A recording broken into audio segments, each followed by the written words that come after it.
A'udzubillahi minasyaitonirrajim. Bismillahirrahmanirrahim. Alhamdulillahirabbil alamin, nahmaduhu wa nasta'inu wa nastaghfiruh. Wa na'udzu billahi min syururi anfusina wa min sayyiati a'malina. Man yahdihillahu fala mudilla lahu wa man yudlil fala hadiya lahu. Asyhadu an la ilaha illallah wahdahu la syarika lahu wa asyhadu anna Muhammadan abduhu wa rasuluh. Subhanaka la ilma lana illa ma 'allamtana innaka antal alimul hakim. Allahumma 'allimna ma yanfa'una wanfa'na bima 'allamtana wa zidna ilma. Allahumma ati anfusana taqwaha wa zakkiha anta khairu man zakkaha. Anta waliyuha wa maulaha. Rabbi yassir wa la tu'assir, Rabbi tammi bil khair, amma ba'du. InsyaAllah malam ini kita sambung tadabbur surah Ali Imran.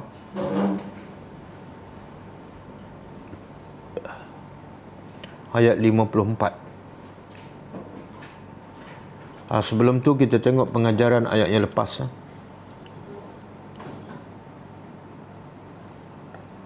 52 dah ke belum? Belum kan? Di pengajaran ayat 52 belum ah? Oh 50 belum? Okey okey. 50 ah. Kita tengok pengajaran ayat 50. 51, 52 dan 53.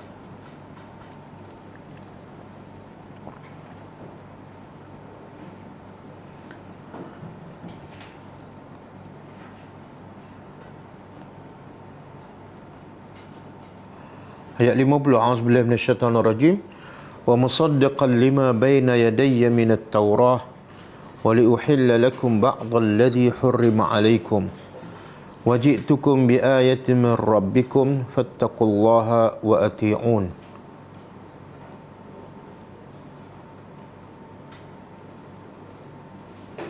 Pengajarannya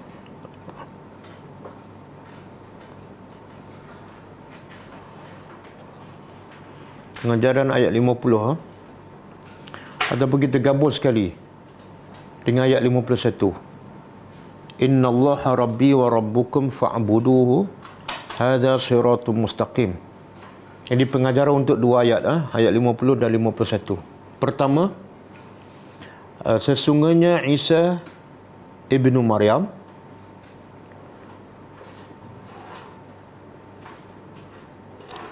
datang membenarkan apa yang dalam kitab Taurat.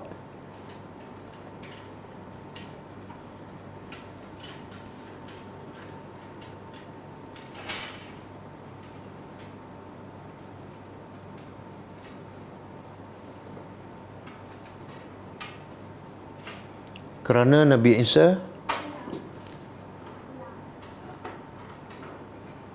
datang melengkapkan apa yang telah dibawa oleh Nabi Musa AS.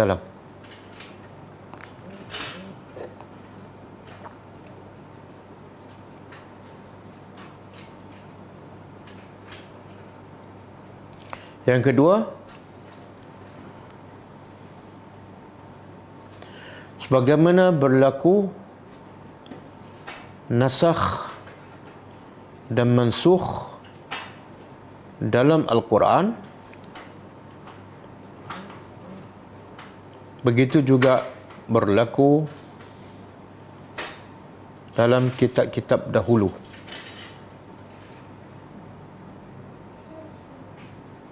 Seperti kitab Taurat dan Injil.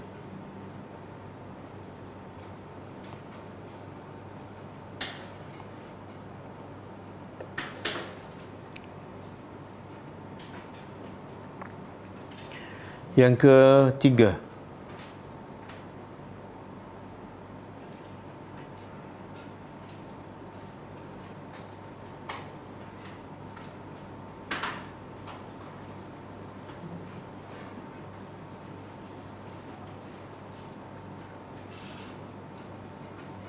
Ketaatan boleh kepada Allah dan juga kepada Rasul. Ketaatan boleh kepada Allah dan kepada Rasul. Tetapi takwa hanya kepada Allah sahaja.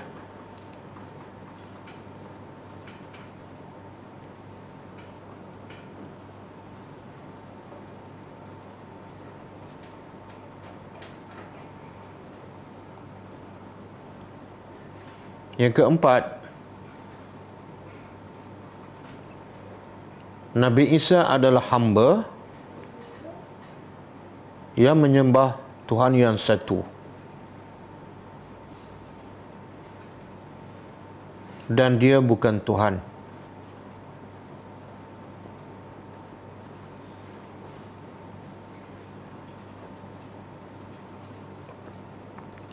Yang keempat, yang kelima, wajib beribadat hanya kepada Allah sahaja.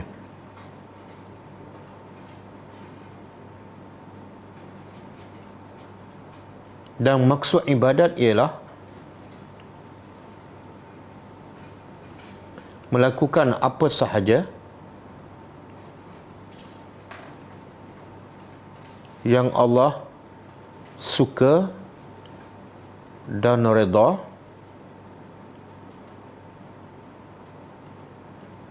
sama ada perkataan atau perbuatan,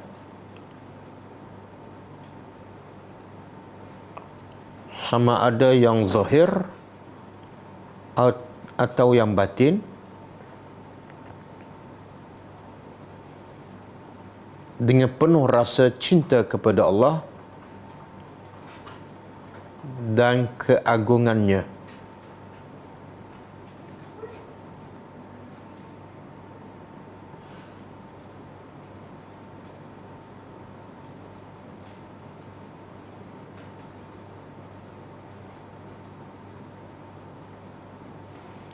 Yang keenam, tanda seseorang itu cinta kepada Allah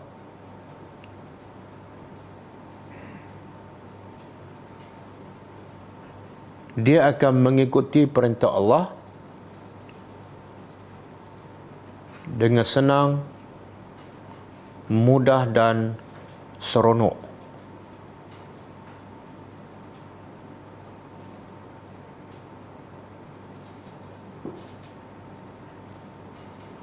Sebagaimana dia akan mendahului sunnah-sunnah Nabi SAW lebih daripada amalan yang lain.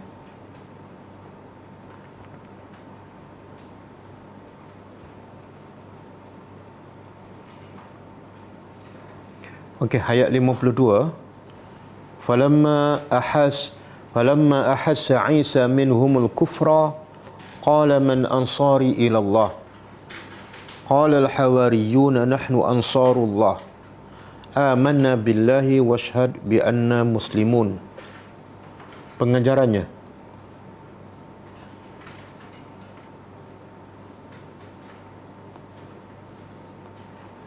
pertama, ini pengajaran untuk dua ayat juga, 52 dan 53 sekaligus.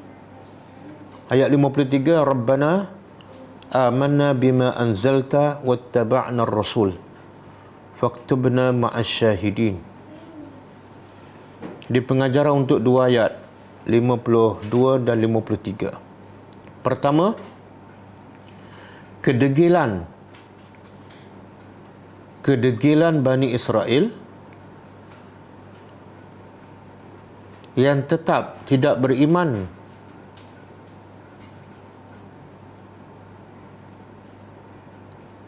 kepada Nabi Isa walaupun bukti-bukti kenabian dan tanda kebesaran Allah yang dibawa oleh Nabi Isa alaihi salam banyak dan cukup jelas.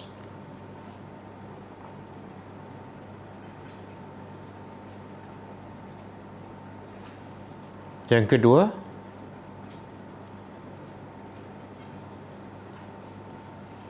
setiap para nabi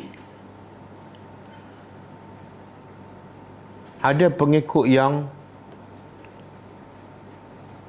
setia dan ikhlas yang dinamakan Al-Hawariyun.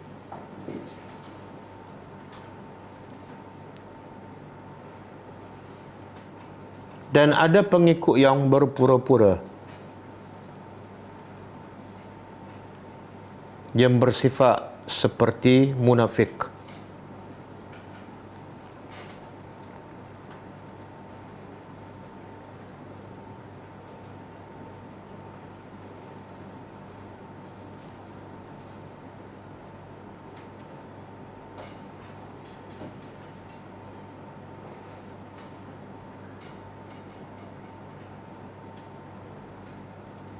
Yang ketiga,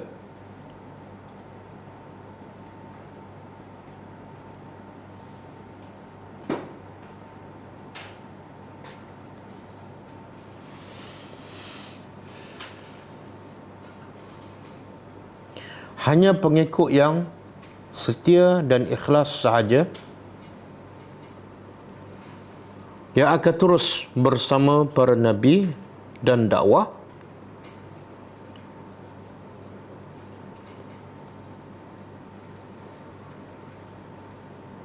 khususnya ketika dalam keadaan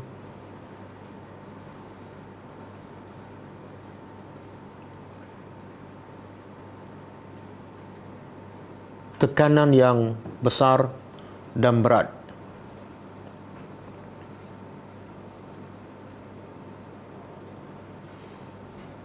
Yang ketiga, yang keempat,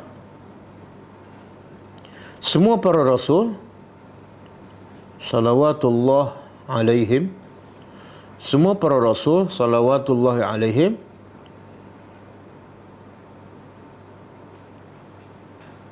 mengajak manusia kepada Allah,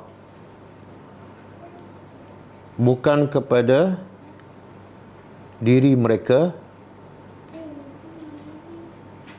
atau jemaah mereka.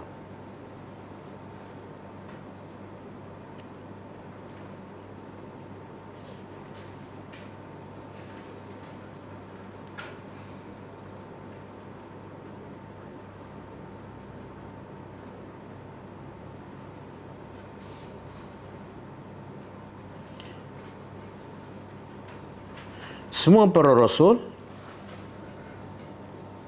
berhajat kepada mereka yang menolong dakwah mereka,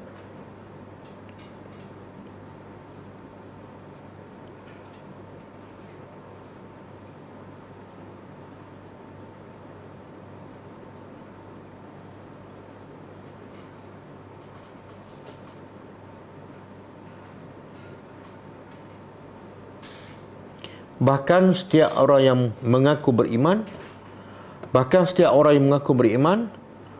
wajib menjadi penolong, wajib menjadi penolong agama Allah.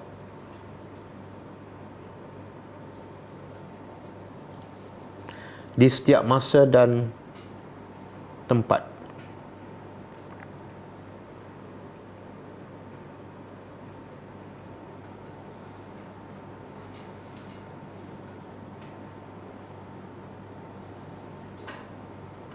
Yang keenam, para rasul tidak mengetahui perkara yang ghaib. Para rasul tidak mengetahui perkara yang ghaib.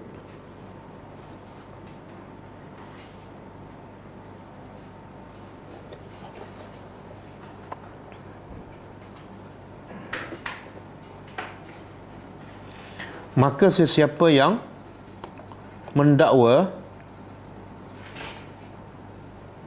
dia mengetahui perkara yang ghaib,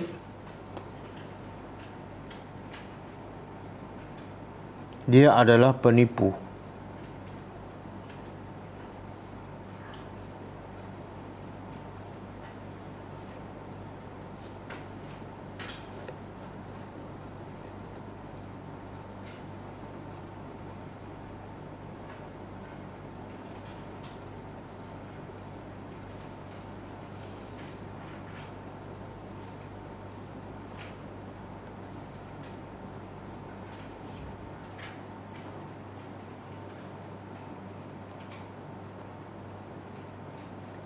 Yang keberapa? 7.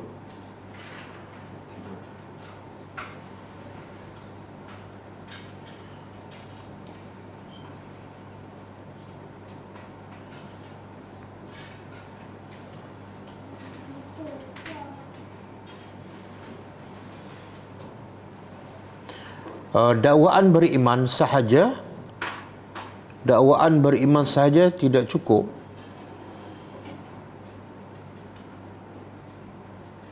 Melainkan mesti disertai dengan ittiba'ur rasul. Melainkan mesti disertai dengan ittiba'ur rasul.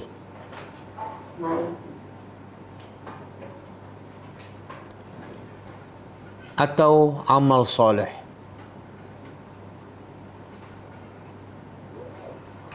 Yang merupakan bukti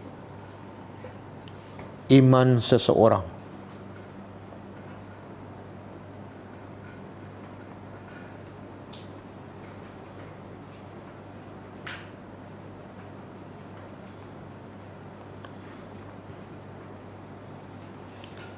Yang ke-8, wajib berusaha untuk sentiasa bersahabat dengan orang-orang yang soleh.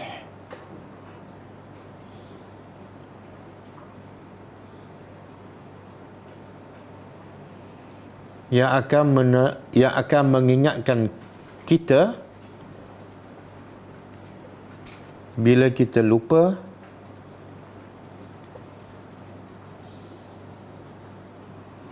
dan menegur kita bila kita salah.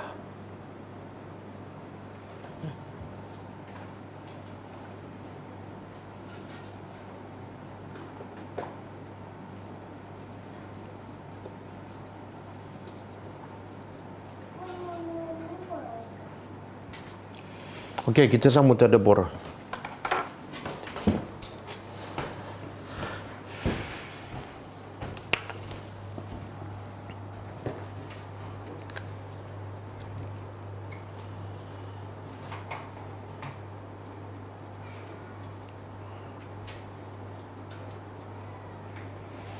Okey, ayat malam ni masih cerita pasal Nabi Isa AS.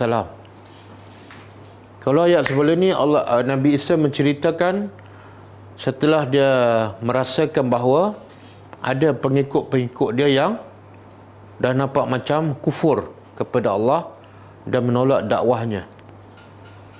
Kemudian ketika itu dia mula minta kepastian daripada pengikutnya siapa yang betul-betul ikhlas menolongnya dan menolong agama Allah. Man ansari ilallah. Kemudian pengikutnya bagi tahu kan yang dinamakan al-hawariyun. Lebih kurang berapa orang? Ada kata 11, ada kata 12.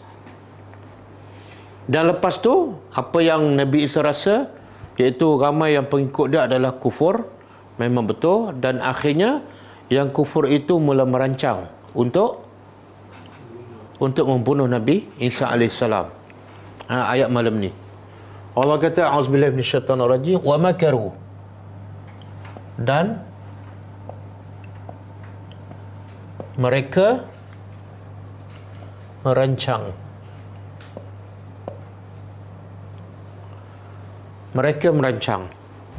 Dalam ayat ini Allah tak sebut mereka merancang apa dan untuk apa. Tapi kita boleh faham daripada cerita, daripada ayat yang lepas. Mereka yang merancang ni siapa? Allah tak sebut. Dalam masyarakat dia hanya sebut wawul jemaah, mereka. Dan mereka tu refer kepada siapa? Kalau sebelum ni cerita pasal dua golongan je. Satu golongan Hawariyun yang beriman dengan Allah dan mengikut Rasul. Satu kumpulan lagi yang kufur. Jadi yang merancang ni biasa dalam bahasa Arab, kalau makaru ni ialah apa makna al-makru? Al-makru.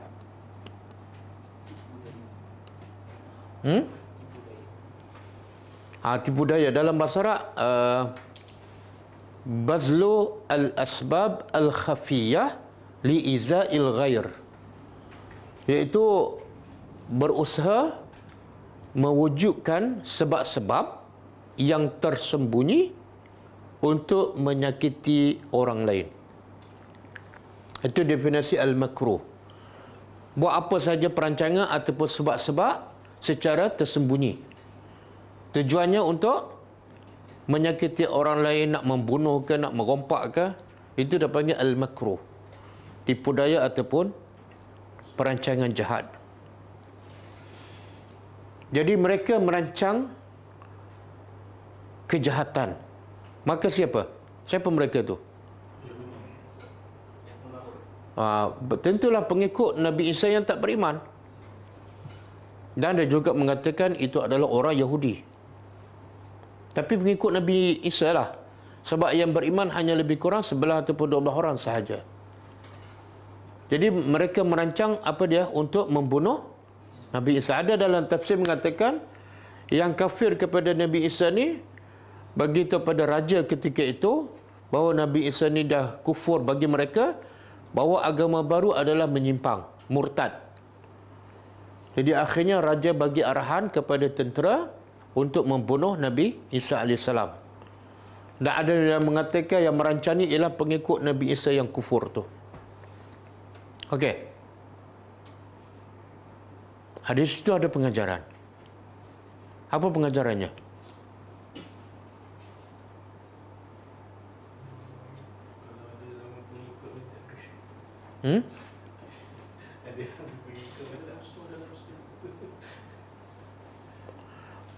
Nabi Isa ni buat kerja baik kan, dan tak ada kepentingan pun. Semua kerja Allah dan tak ada upah. Tapi apa balasan oleh kaum mereka? Jadi pengajarannya apa? Buat kerja baik dapat musuh dan kemuncaknya akan dibunuh. Okey. Buat kerja jahat dipuja, diangkat, kan, jadi pemimpin. Jadi nak buat kerja jahat ke nak buat kerja baik? Kerja baik, tapi risiko dia iya ke? Begitulah Nabi Muhammad. Cuba buka surah Al-Anfal ayat 30. Apa yang Nabi buat sama dengan apa yang para Nabi dan Rasul sebelumnya.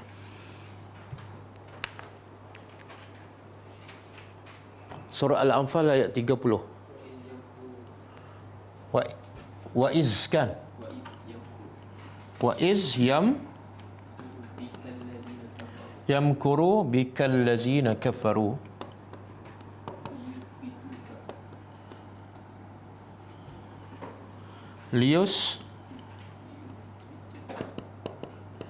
liyusbituka au yaktuluka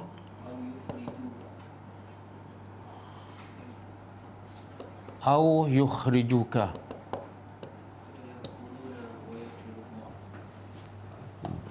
Wa yamkuruna wa yamkurullah.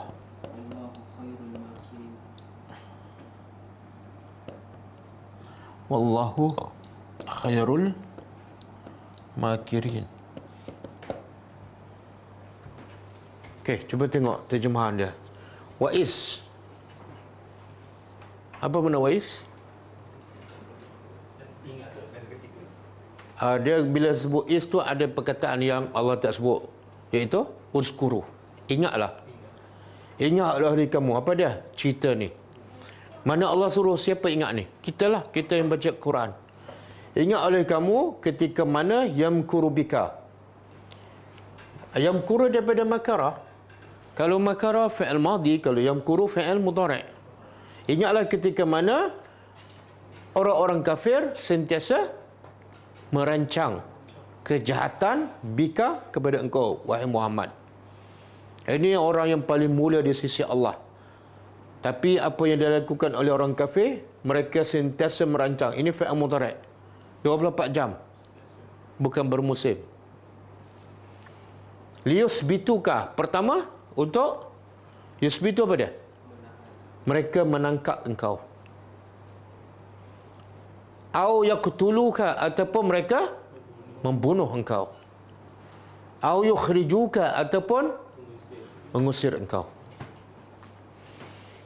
Dan Allah begitu, wa yamkurunan, mereka akan sentiasa merancang. Tapi sekarang Nabi dah tak ada. Tapi perancangan orang kafir ni sentiasa ada tak? Kalau ada, mereka nak bunuh siapa? Al-ulama warasatul anbiya, pewaris Nabi lah, yang betul-betul buat kerja Nabi, yang betul-betul buat Quran dan Sunnah.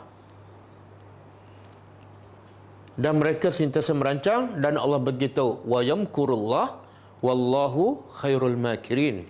Mereka merancang dan Allah juga merancang, tetapi perancangan siapa yang akan jadi dan yang terbaik? Allah. Boleh? Jadi orang beriman bila baca ayat ni, kalau kita buat kerja dakwah, jadi rasa takut ke semakin bersemangat? Cakap betul lah. Semangat Tapi ni tangkap, bunuh, kena halau. Baca ayat saja ke atas ni rasa takut, tapi bila bawah ni sepatutnya hilang rasa takut. Kenapa? Allah bagi jaminan. Mereka betul merancang, tapi perancangan siapa yang terbaik? Allah. Dan kita pula buat kerja Allah, kenapa nak takut? Kan? Kenapa nak takut? Dan betul tak Allah jaga Nabi? Berapa banyak perancangan orang musyriki nak bunuh Nabi masa berhijrah, orang Yahudi nak bunuh Nabi, nak hempak batukan, kemudian bagi makanan daging yang beracun, kan? Tapi akhirnya semua gagal. Sebab apa? Wallahu khairul makirin. Okey. Jadi yang Nabi Isa pun sama, mereka merancang, wa makarallah, dan Allah merancang.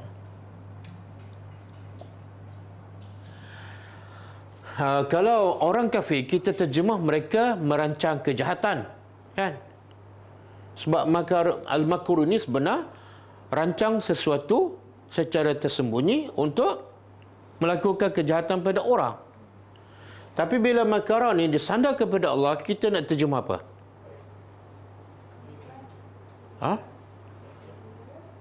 Tak, makruh memang rancang jahat. Dalam bahasa Arab, al-makruh memang rancang perancangan yang jahat. Allah balas perbuatan jahat mereka. Allah balas perbuatan jahat mereka. Allah balas Perbuatan jahat mereka. Kenapa Allah guna perkataan makara? Kalau nak balas perbuatan mereka, ada perkataan lain, kan? Sebab mereka melakukan tipu daya, jadi Allah pun memperdaya mereka. Dia sebenar dari segi bahasa Al-Quran, antara kehebatan bahasa Al-Quran ialah dia guna perkataan yang sama, tapi maksud berbeza.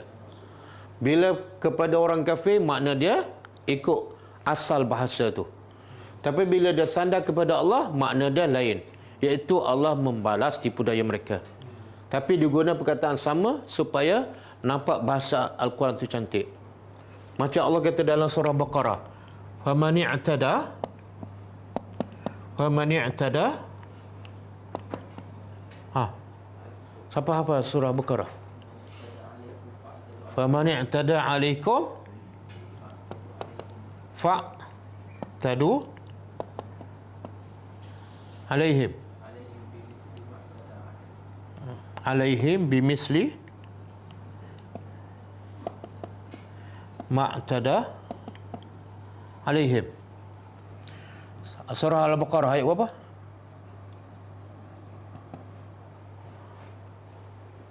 Ayat tak ingat, nombor ayat tak ingat. Habis ingat nama surah lah. 194. Cuba baca semula. فَمَنِ اعْتَدَى عَلَيْكُمْ فَاعْتَدُوا Fa'tadu alaihi عَلَيْهِ بِمِثْلِ مَا اعْتَدَى عَلَيْكُمْ. bimisli ma'tada alaikum. Okey. Cuba tengok makna dia. Allah kata apa? Famani'tada. Siapa yang melampau, siapa yang melampau ke atas kamu, potong tangan kamu ke, fa'tadu, maka Allah kata apa? Melampaulah ke atas mereka juga. Allah perintah kepada siapa ni? Orang beriman. Orang beriman boleh tak melampau? Tak boleh. Tapi Allah guna perkataan sama. Tapi maksudnya apa? Balas. Orang beriman haram melampau. Tiba-tiba nak potong telinga orang kafir, boleh? Tak boleh. Tapi kalau dia potong telinga kita, boleh tak kita potong telinga dia? Itu dia tak panggil melampau, itu balas. Tapi Allah guna perkataan sama. I'tadau. Kan? Tapi Allah bataskan, melampaulah ke atas mereka sebagaimana apa yang mereka laku pada kamu. Jangan bagi lebih. Dibagi sebiji penubuk, bagi sebiji. Jangan bagi 2 biji. Sebab kamu orang kafir, kena bagi 2 biji. Tak, itulah keadilan Islam. Okey, wallahu, dan Allah khairu, sebaik-baik al-makirina. Nak terjemah apa ni? Makirin, perancang, orang yang merancang kejahatan. Pembalas. Pembalas perancangan jahat.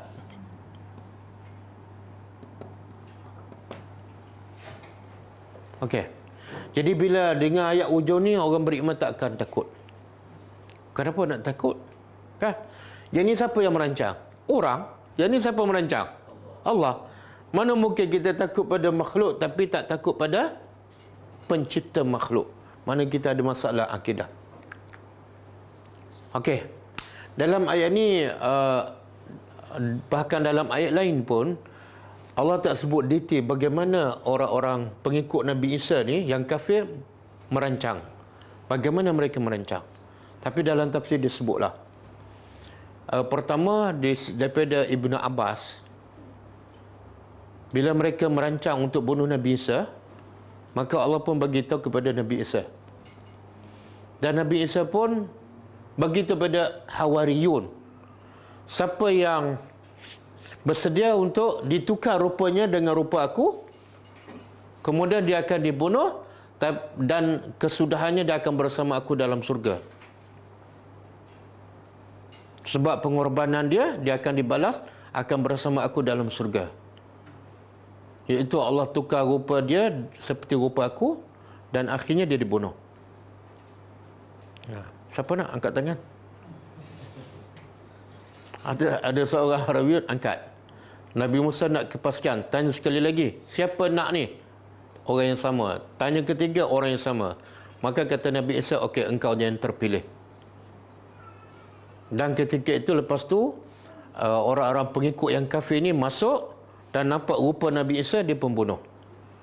Tapi sebelum tu Allah dah angkat Nabi Isa keluar mengikut tingkap dan angkat ke langit.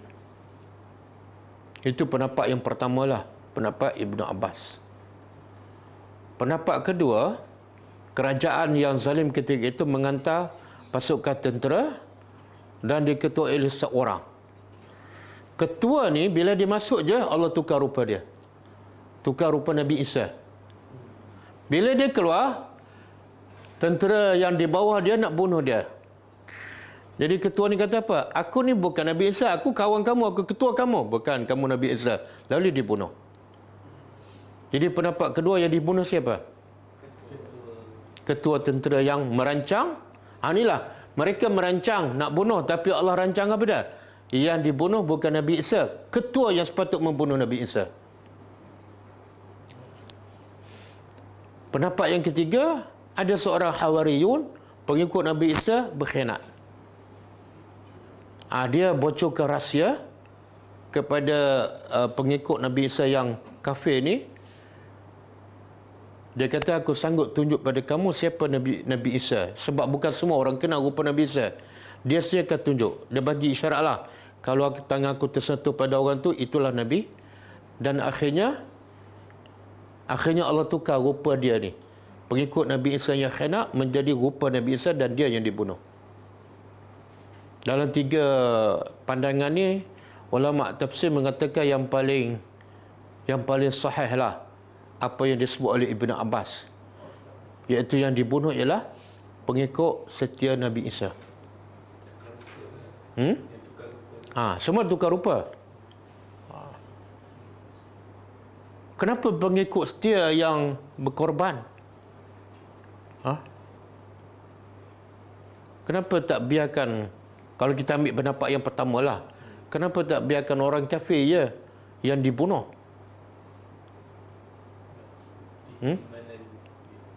Itulah nilai orang beriman.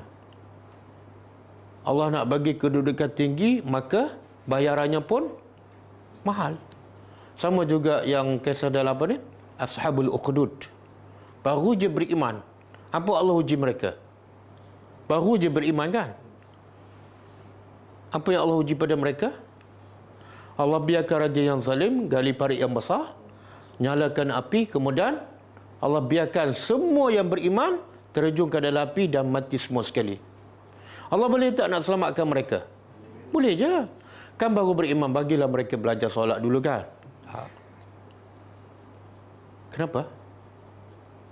Sebab Allah sayang pada mereka. Yang kedua, Allah nak buktikan, betul tak kamu mengaku beriman ataupun acah-acah? Maka Allah bagi ujian yang berat. Kalau kamu sanggup terjun tu, sah, masuk syurga. Apa masalah? Kan? Okey ke?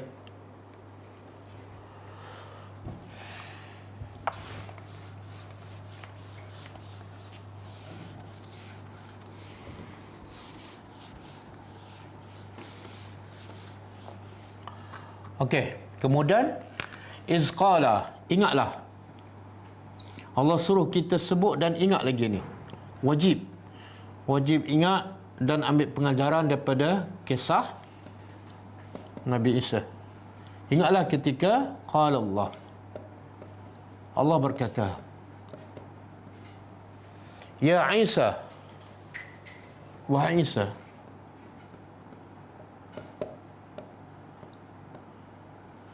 inni mutawaffika,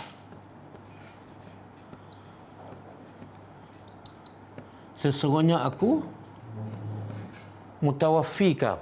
Mutawaffika ni ulama beza pendapat. Dia terjemah apa ni? Kalau mengambil, akhizu. Perkataan mutawaffi daripada perkataan apa? Tawaffa. Tawaffa ni biasa maknanya apa? Mati kan? Mutawaffa. Tapi dalam Quran, tawaffa ni ada yang bermakna mati, ada yang bermakna tidur. Contoh tawaffa ni bermakna mati dalam surah Sajadah. Qul, sembuh. Qul, surah Sajadah. Tak hafal. Qul yatawaffakum malakul maut. Qul yatawaffakum malakul maut. Katalah wahai Muhammad, akan mematikan kamu, mewafatkan kamu oleh malakul maut. Ini yatawaffa makna mati. Tapi ada yatawaffa makna dia tidur. Bukan surah Al-An'am ayat 60.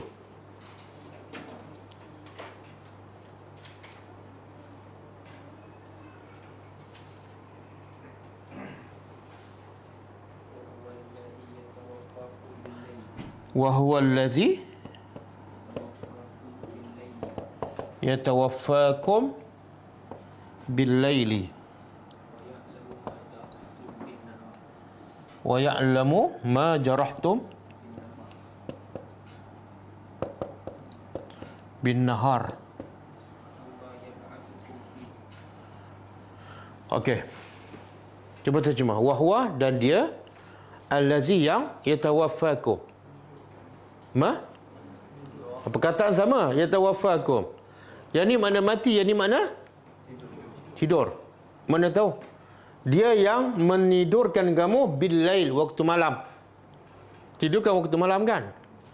Wa ya'lamu, dan dia juga mengetahui apa yang kamu lakukan di siang hari. Okey. Jadi ada ulama menterjemah mutawaffika, sesungguhnya aku mematikan engkau. Jadi Allah matikan Nabi Isa, lepas tu Allah angkat ke langit. Bahkan orang Nasara, orang Kristian juga percaya Nabi Isa diangkat ke langit. Tapi mereka percaya sebelum diangkat Allah matikan dulu. Mereka kata Allah matikan Nabi Isa 7 jam. Setelah dia salib apa semua, kemudian Allah angkat ke langit. Okey. Tapi pelik tak orang Kristian? Dia kata Nabi Isa adalah ada pendapat mengatakan Nabi Isa anak Tuhan. Ada mengatakan Salisus Salasa, Tuhan salah satu daripada 3 Tuhan. Ada mengatakan Nabi Isa adalah Tuhan. Tapi mereka juga percaya Nabi Isa dibunuh. Pelik tak? Tuhan tapi boleh dibunuh. Mana lemah tak? Kalau Tuhan ada orang nak bunuh dia, sepatut dia buat apa? Paling-paling kurang lempang lah kan. Ini kamu nak bunuh aku Tuhan, okey bunuhlah. Lepas tu lagi pelik apa dia? Gambar Tuhan tu disalib. Dia boleh jadikan untuk puja kan? Kita bukan Tuhan. Kalau tengok gambar bapa kita dibunuh dan disalib, kita buat tak rupa dan letak besar-besar dalam rumah? Tak buat, kenapa? Haib, satu keaiban kan, satu kehinaan. Tapi dia boleh letak tu. Pelik tak? Manusia bila tak ikut hidayah, dia ikut hawa nafsu. Bila ikut hawa nafsu, dia sampai tahap bodoh. Okey. Jadi pendapat yang paling kuat ni, mutawaffika, mati ataupun tidur? Tidur. Pendapat yang paling kuat, yang paling rajih ialah aku menidurkan engkau. Aku menidurkan engkau.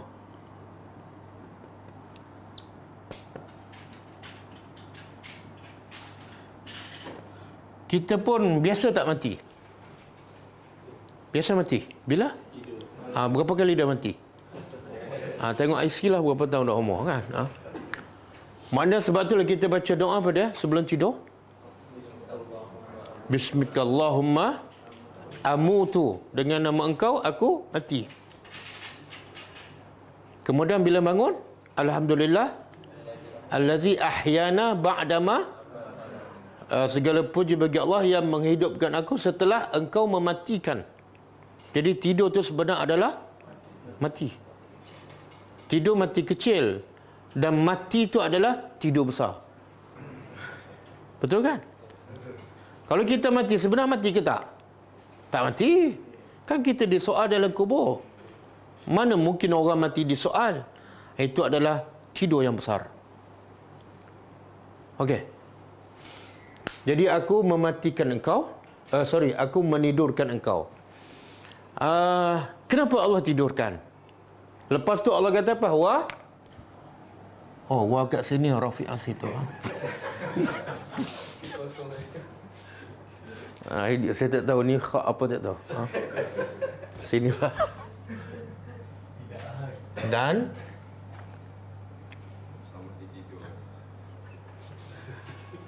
ini bukan sama ni kan? Sama. Dan aku mengangkat engkau.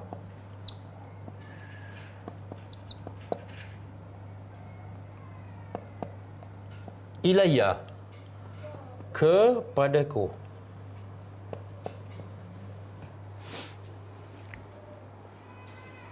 Okey.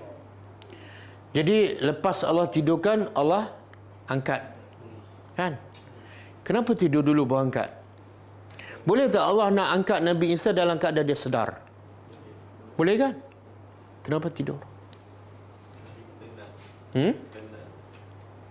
Bagi dia tenang.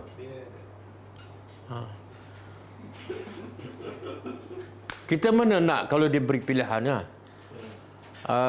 Terjun daripada kapal terbang dalam keadaan sedar ataupun dalam keadaan tidur?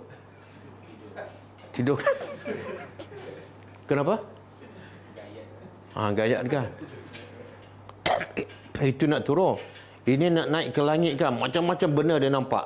Mungkin Nabi Isa boleh pensan ke, terkejut ke. Tapi kelebihan yang Allah bagi pada Nabi Muhammad.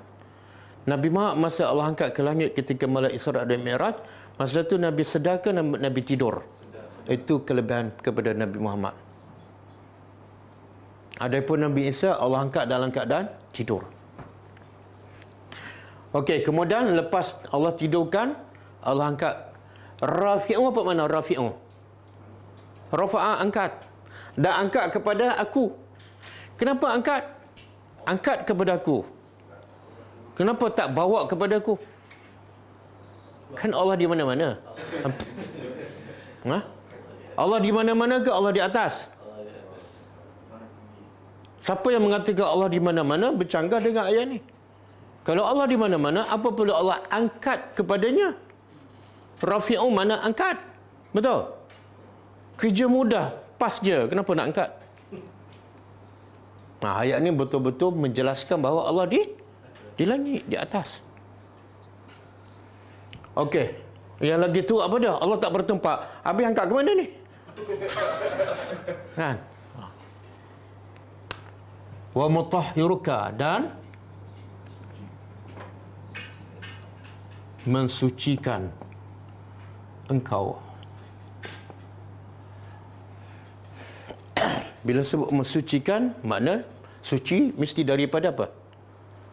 Kita kalau suci pakaian daripada kotoran. Jadi Allah sucikan Nabi Isa daripada apa? Daripada? Yang suci daripada apa?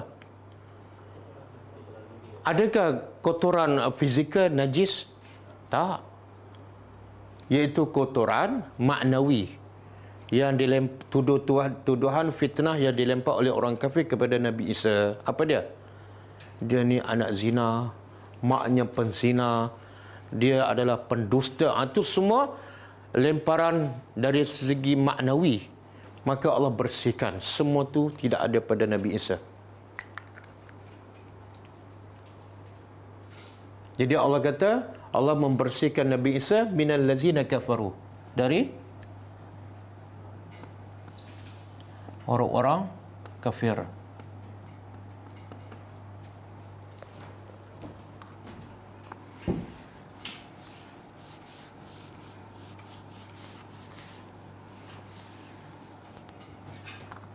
Daripada orang-orang kafir. Dan waja'ilu, dan dia juga iaitu Allah menjadikan allazina ittaba'uk, orang-orang yang ittaba'uka, mengikut engkau. Mengikut siapa? Mengikut Nabi Isa.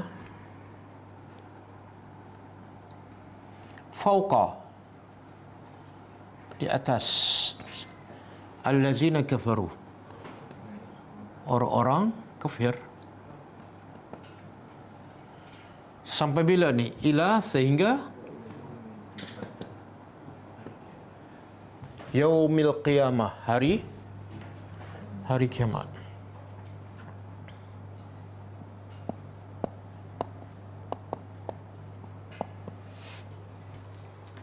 Okey.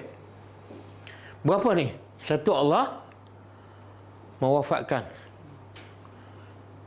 menidurkan. Ada juga pendapat ahli tafsir mengatakan ayat ni tak ikut tertib. Tak ikut tertib. Asalnya macam ni. Ya Isa, inni rafi'uka ilayya wa mutahhiruka wa mutawaffika. Maksud apa? Aku angkat engkau kepada aku dan aku sucikan engkau. Lepas tu hujung kehidupan aku matikan engkau. Iaitu setelah Nabi Isa turun, lepas tu Nabi Isa mati tak? Jadi mutawaffika tu makna mati yang sebenar, bukan tidur. Tetapi selepas Nabi Isa turun. Jadi ada ahli tafsir mengatakan ayat ini tak ikut tertib. Mutawaffi itu sebenar di sini. Boleh? Okey, sekarang Allah juga mengatakan aku menjadikan pengikut-pengikut engkau atas daripada orang-orang kafir sampai hari kiamat. Siapa tu? Siapa tu? Ha? Orang Islam. Orang Islam adakah pengikut Nabi Isa? Apa dia? Hawariyun. Tapi ni sampai hari kiamat. Hawariyun dah mati ke belum? Dah.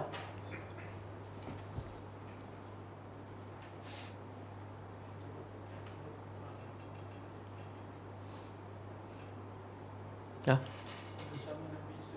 Yang bersama? Akhir zaman.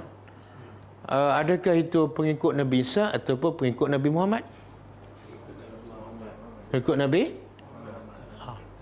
Tapi Nabi Isa ni ikut syariat Nabi Muhammad.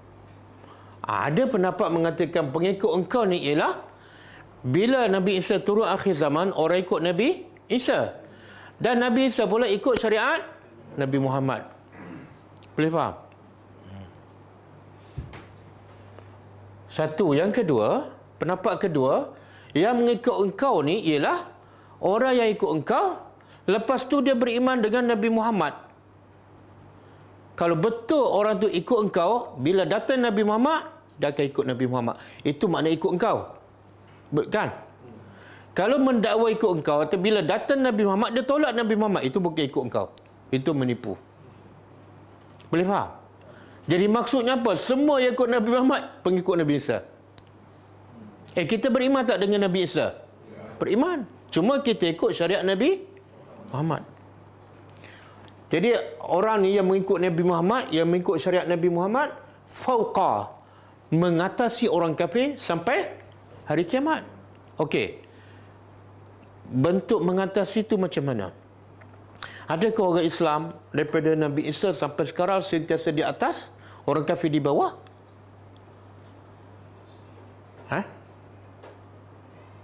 Tak kan?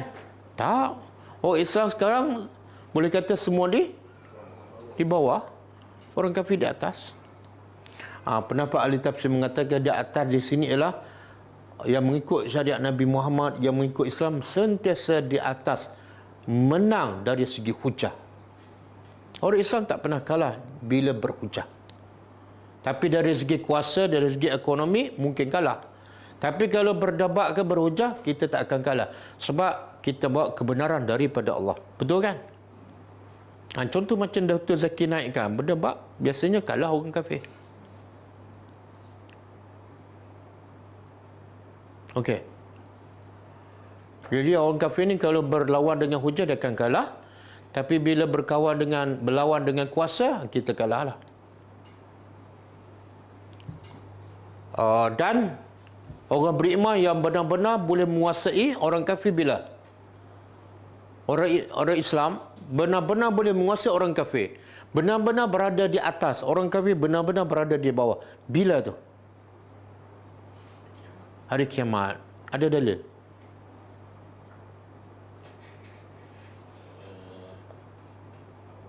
Orang kafir akan ke neraka, yang beriman ke syurga. Itu dalil daripada Quran ke daripada hadis?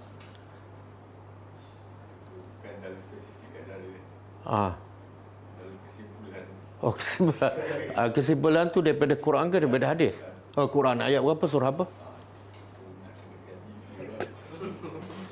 Boleh buka surah Baqarah ayat 212.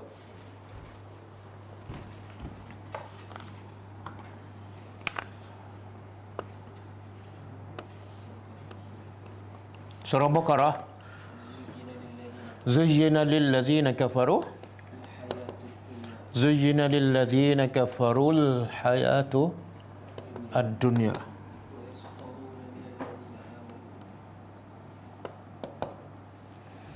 wa yaskharuna minal ladzina amanu. الذين اتقوا Kemudian wallazina taqaw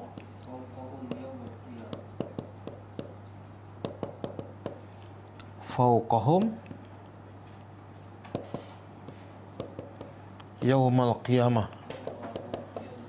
Wallahu yarzuqu man yasha'u bighairi hisab. Okey, cuba tengok terjemahan. Baca bila kita baca Quran, kita tadabbur ayat demi ayat kan, kita rasa bahagia je hidup. Apa saja berlaku kita tak ada masalah. Nak sambung PKP 5 tahun lagi tak ada masalah.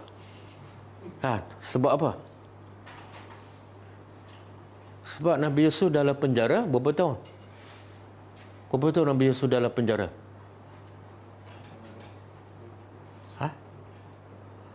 Kita baru 2 tahun kan PKP.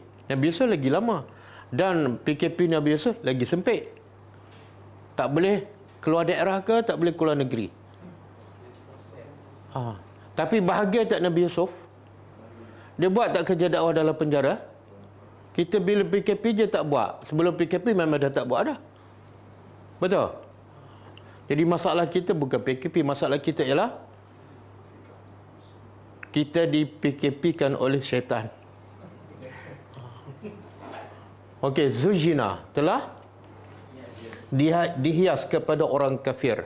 Apa dia? Kehidupan dunia. Subhanallah. Kehidupan dunia dihias kepada siapa? Orang kafir. Maksudnya apa? Bila dihias ni nampak apa? Nampak cantik, nampak menarik kan? Tapi kepada siapa? Orang kafir. Jadi yang tertipu dengan dunia orang kafir. Kalau ada orang Islam tertipu dengan dunia, dia ada ciri-ciri orang kafir. Orang Islam, orang beriman tak mungkin tertipu dengan dunia. Tak mungkin. Kenapa? Sebab Allah dah beritahu wal akhiratu khairun wa abqa. Akhirat jauh lebih baik dan lebih kekal. Macam mana kamu boleh tertipu dengan benda yang sementara? Sebab tu kalau ada yang tertipu, dia ada ciri-ciri orang kafir. Allah kata orang kafir je yang nampak dunia tu cantik, indah. Kemudian waskharuna, mereka menghina, memperlekehkan, memperolokkan orang beriman. Biasa orang kafir. Jadi jangan melenting, jangan marah, jangan memberontak kalau orang kafir permainkan Islam. Jangan. Sebab Allah kata apa? Ni kalau kita belajar bahasa Arab, fi'il apa ni? Mudhari' menunjukkan apa? Makna orang kafir dulu, kini permainkan Islam. Kenapa nak terkejut? Macam tak baca ayat ni. Kemudian Allah beritahu, habis bila orang beriman menang? Wallazina taqaw. Kalau kamu orang bertakwa, fawqahum, akan berada di atas orang kafir ni. Tapi bila? Yaumal qiyamah. Allah tak sebut kat dunia. Kenapa? Allah tak akan sebut keuntungan orang beriman di tempat yang hanya berbentuk sementara. Yang orang kafir pun dapat. Tak. Itu bukan kelebihan. Kelebihan ialah Allah nak bagi pada orang beriman sentiasa di atas, sentiasa bahagia selama-lamanya. Dan orang kafir tak dapat. Itu istimewa. Kalau berkongsi bukan istimewa. Boleh.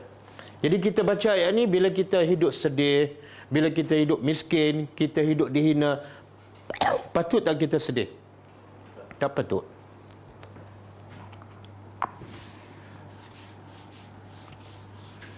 Okey, kemudian sema.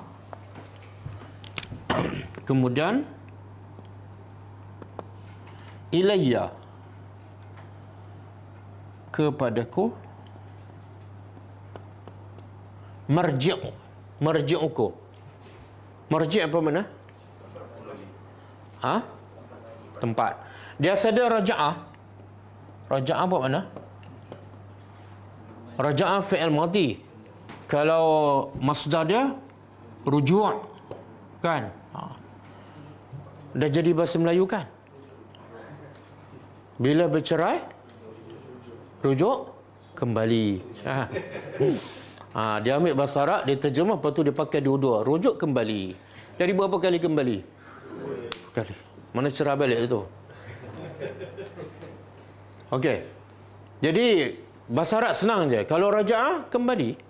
Kalau nak jadikan makna dia tempat kembali, hanya tambah mim. Dan mim tu baris atas. Jadi ma kat depan ni menunjukkan tempat. Sini mati. Marji'. Kan? Jalasa, duduk. Majlis, tempat duduk. Hasyara, himpun. Mahsyar, tempat himpun. Ta'am, makanan. Ni paling ingat ni. Mat'am, tempat makan. Okey. Kemudian kepadaku, tempat kembali kamu.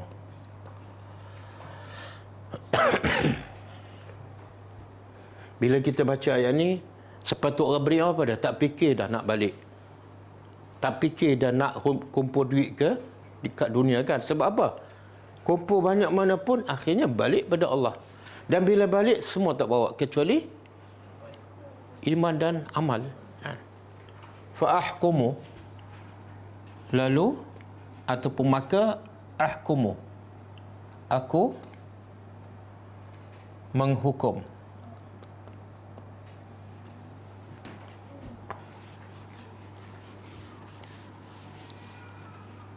Bainakum, di antara kamu, fima, pada apa yang kuntum. Kuntum adalah kamu, fihi, padanya, takhtalifun, kamu berselisih. Apa maksud hujung ayat ni? Allah kata, lepas tu semua balik pada aku, dan di situ akan putuskan. Apa dah?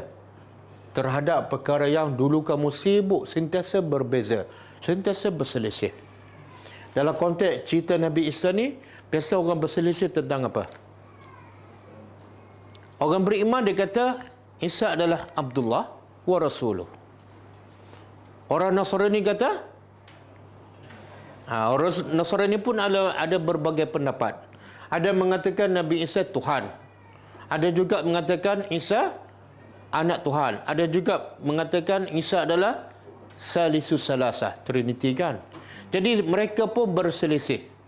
Dan perselisihan utama antara orang beriman dengan mereka. Jadi keputusannya apa? Tunggu di akhirat. Allah akan putuskan. Pengajarannya apa?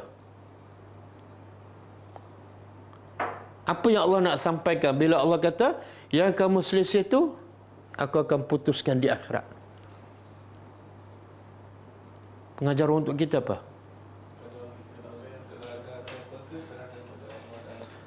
Bila orang tuduh apa-apa pada kita, orang kata macam-macam, kita buat yang betul, yang benar kan. Jangan pedulilah, jangan naik angin, jangan marah. Sebab apa? Kalau kita marah, kita lawan balik, selesai masalah tak? Buang masa sia-sia. Dia tak akan terima dah kebenaran. Orang yang dia panggil apa? BS. Tahu BS? Bodoh sombong. Orang yang jenis dah nampak kambing, dia kata keldai. Biarkan. Keputusannya, satu yang berhak untuk memutuskan siapa benar siapa salah bukan kita, Allah. Yang kedua, tempatnya di mana? Akhirat, bukan di dunia. Kenapa Allah tak sebut kat dunia? Kalau kat dunia, Allah dah sebut dalam Quran, mereka tolak. Jadi sebut pun tak ada faedah. Tunggu keputusan di akhirat. Dan bila Allah putus di akhirat, semua akan tunduk, terima tak? Semua diam dan tak ada hujah dah. Jadi tunggu. Buat kerja kamu, sampaikan dakwah. Peduli, jangan peduli pada orang yang menuduh kamu dan macam-macam. Okey, boleh ha?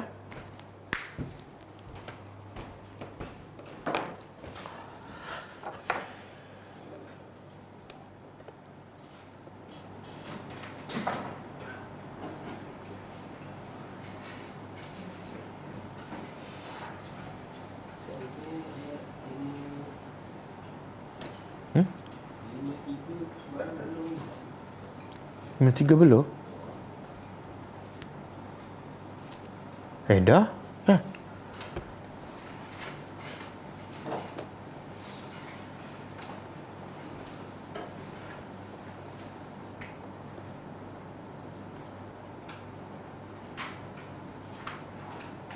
Oh, ya ke? 53 tak ah? Belum ah? Tadi 51, 52 sekali. Tak, tadabbur. Ayat. Semalam? Ya ke? Belum ah? Apa dia? Studi begitu. Ha?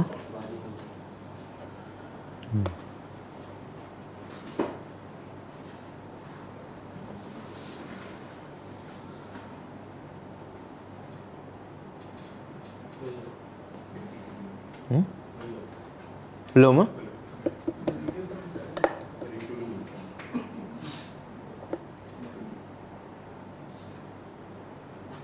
Macam mana? Undur balik.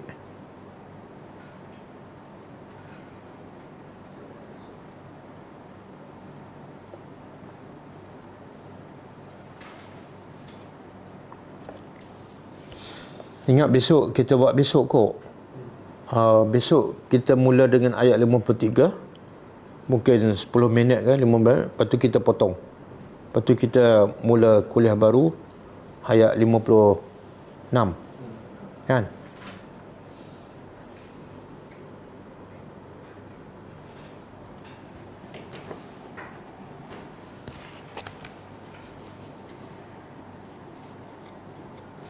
Okey, kita baca sikit buku 72 doa dan zikir harian Rasulullah sallallahu alaihi wasallam. Ke surat berapa?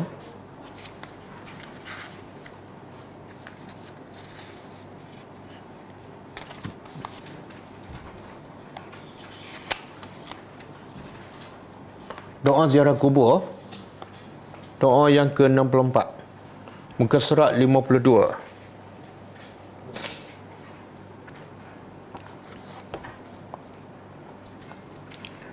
Muka surat 52.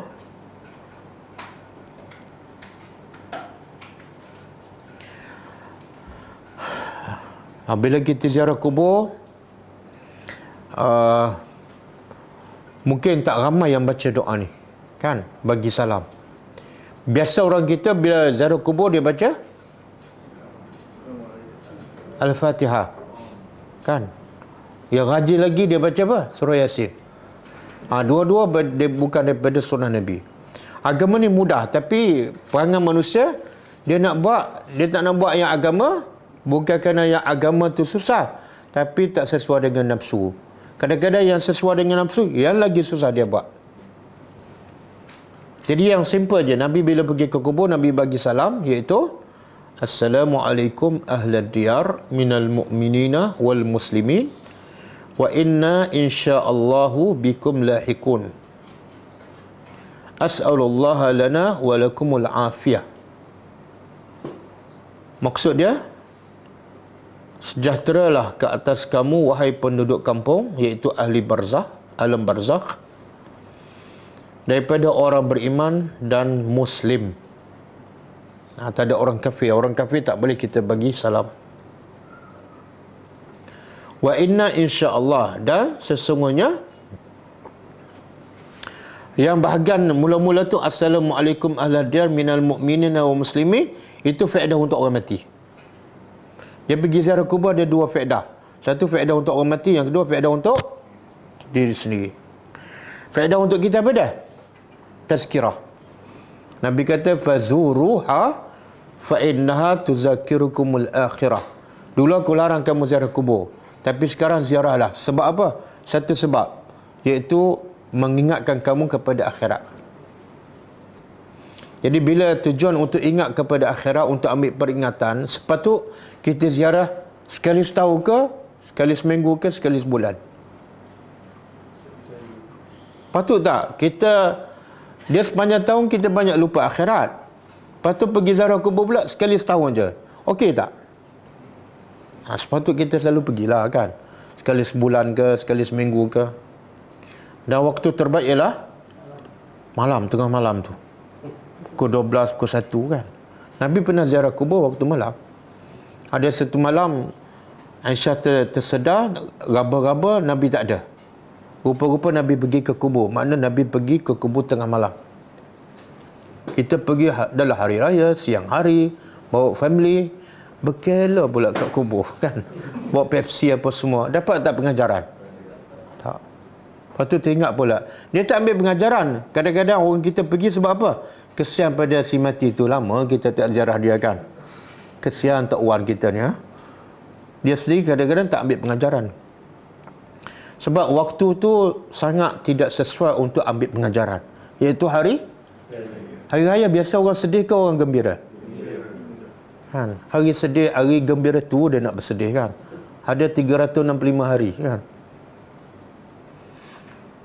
Okey, bahagian kita pada wa inna insya-Allah, sesungguhnya kami insya-Allah sekiranya Allah kehendaki bikum, dengan kamu ni lalahikun, kami akan ikut, kami akan susul. Kalau tak besok, minggu depan. Kalau tak minggu depan,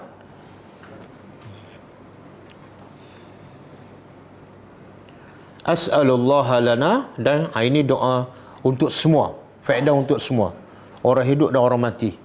Iaitu aku mohon kepada Allah, lana, untuk kita yang hidup, walakum, dan untuk kamu yang dah mati dalam kubur, apa dah? Al-afiyah. Afiyah ni keselamatan dari segi apa? Semua sekali lah. Zahir dan batin. Kalau orang dalam kubur, selamat daripada azab, selamat daripada fitnah. Kepada untuk orang yang hidup, selamat dari segi zahirnya badannya sihat, jauh daripada penyakit, dan pada batinnya jauh daripada syirik, riak dan sebagainya. Okey? Jadi boleh hafal doa ni. Kalau tak hafal juga, bawa buku ni. Okey, kita ambil satu lagi doa yang ke-65. Doa mati dalam iman. Rabbana innana sami'na munadiyan yunadi lil iman an aminu bi rabbikum fa amanna. Rabbana faghfir lana dzunubana wa kaffir 'anna sayyi'atina wa tawaffana ma'al abrar. Ini daripada surah Ali Imran. Nabi selalu baca bila ni? Bila bangun malam. Bila bangun malam, pertama Nabi baca doa bangun tidur. Nabi sapu muka, kemudian Nabi baca ni, akhir surah Ali Imran. Berapa ayat semua? 11 Daripada ayat 190 sampai 200. Ya Tuhan kami, sesungguhnya kami mendengar seruan yang menyeru kepada iman, iaitu berimanlah kamu kepada Tuhan kamu, maka kami pun beriman. Ya Tuhan kami, ampunilah dosa kami, ampunlah dosa-dosa kami, dan hapuskanlah daripada kami kesalahan-kesalahan kami, dan matilah, ini yang kita minta ni, dan matilah kami beserta orang-orang yang sentiasa berbuat kebajikan. Mati bersama al-abrar tu makna mati dalam keadaan beriman kepada Allah.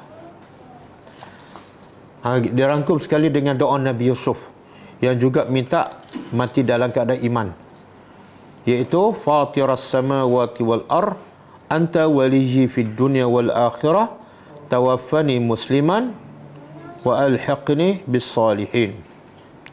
Kita nak start daripada fatiras samawati wal ard pun boleh, nak start daripada anta waliyyi fid dunya pun boleh.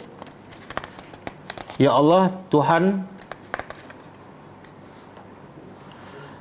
mencipta langit, pencipta langit dan bumi, engkaulah pelindungku di dunia dan akhirat.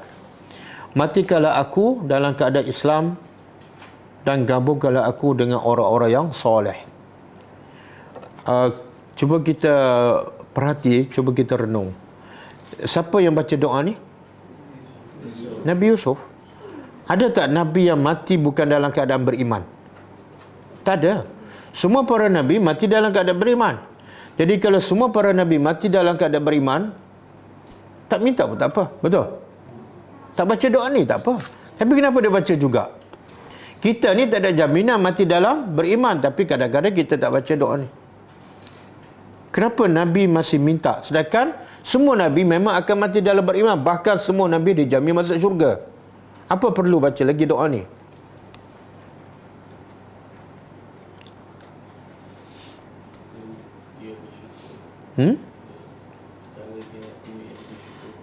Bersyukur lain. Alhamdulillah kan. Dan ada juga pendapat mengatakan Nabi Yusuf ketika dia baca ni dia sedang memerintah Mesir. Doa yang sepatut dia baca apa dia? Ya Allah, kekallah aku berkuasa, bagilah menang lagi pilihan hari akan datang kan? Ni minta mati pula kan? Subhanallah. Jadi kenapa? Sifat orang beriman. Lagi dia beriman, lagi dia bertakwa, lagi dia takut, lagi dia rendah diri. Tanda rendah diri apa dah? Dia tak perasan, dia tak syok sendiri dia akan mati dalam keadaan beriman. Jadi maknanya siapa yang tak baca doa ni, dia ada penyakit. Penyakit apa? Sombong dan perasaan kan. Kenapa tak minta mati dalam iman? Saya 3 kali haji dah, okey je. Okey, sama-sama kita hafal doa ni ya. InsyaAllah.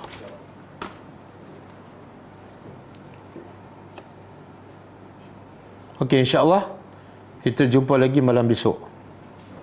InsyaAllah. Dan kita tutup dengan membaca tasbih kafarah. Subhanakallahumma wa bihamdika asyhadu an la ilaha illa anta astaghfiruka wa atubu ilaik. Assalamualaikum warahmatullahi wabarakatuh. كتاب الله ترقى جنانه وتنال عظيم الأجر والغفران.